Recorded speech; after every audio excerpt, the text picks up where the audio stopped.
सभा मंडपी स्वागत झाले. पूर्वनियोजिता पूर घडली, पूर्वनियोजिता पूर घडली, सावरल्या नजरा. स्वागतम सुस्वागतम हा मानाचा मुजरा.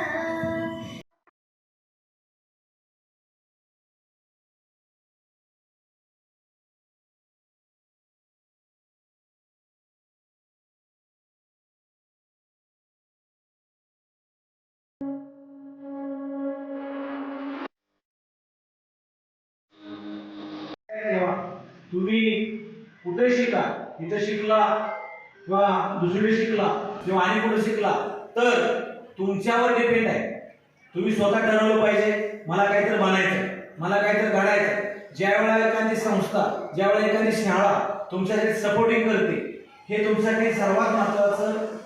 तुम्ही आज ठरवून घ्या, इथं बसलेल्या मुलांनो आणि इथं बसलेल्या मुलींनो, आज ठरवून घ्या या व्यासपीठावरती परत तुम्हाला यायचं आहे. आणि यासाठी तुम्ही जीवाचं रान करा, कष्ट करा.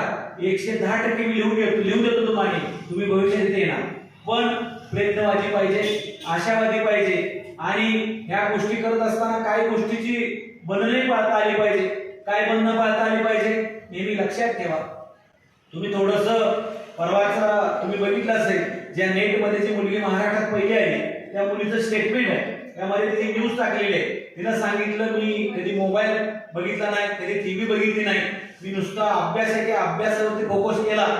आज जर तुम्ही रानामध्ये ऊस लावला आणि उद्या सांगितलं शाळू यायला पाहिजे, येईल का शाळू? नाही येणार. बरोबर आहे का चुकीचं आहे? मग ह्या सगळ्या गोष्टी तुम्ही लक्षात ठेवल्या पाहिजेत.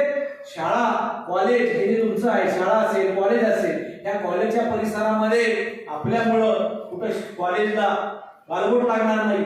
आपण साध्यते पाहिजे. तुम्ही ग्रुप करा. मी तुम्हाला एक सांगतो, तुमच्या मुलांचा एक ग्रुप असावा, तुमच्या मुले याच्यामध्ये 2-2 ग्रुप करा. अभ्यासाचं एक चर्चासत्र घडवा. आलं लक्षात?